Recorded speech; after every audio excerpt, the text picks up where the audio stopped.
Selmena Rit. Ek is die kuddebestuurder van Frans van der Berg Trust van die bekende op die aarde Bonsmara stoet. Dit is op hierdie stadium vir my nog 'n baie groot voorreg om saam met pa te kan boer en om elke dag nog iets by hom te kan leer. Ons boer in die Ryvelou omgewing waar ons hoofsaaklik soetveld het. Ons is hierso in die omgewing van die familieplaas. En dis seker basies dit.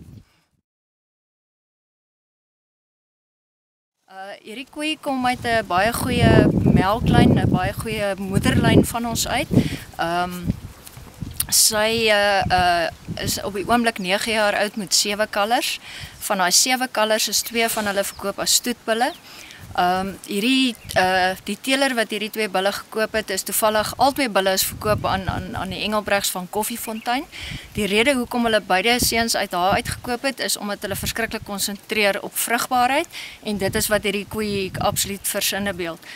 Sy het 'n TKP van 368 dae en een van haar verskalvers het ons met ons 10de produksieveiling het ons 'n spesiale 10 koeie gaan uitsoek om te verkoop vir hierdie geleentheid en een van haar dogters was van hierdie koeie gewees en sy is verkoop aan Kobus Kutse.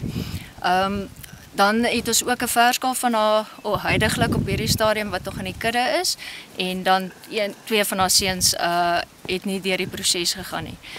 Wat verskriklik baie uitstaan van hierdie koeie is, ek dink sy's 'n kurweknakker. Ek dink is min wat mense dit op 'n koei kry. Sy het 'n baie lae geboortemassa. Sy is 111 op haar teelwaarde indeks vir geboortemassa, maar terselfdertyd het sy die ongelooflike groei. Sy is 118, haar teelwaarde indeks is 118 vir speen direk. Ons kan sien dat hierdie koetjie baie goed aangepas is. Sy is sy speen vir ons 'n verhouding van 54,4% op haar huidige kalf, haar laaste kalf. Sy is aangepas, sy het 'n baie mooi vel in haar, eier en spene.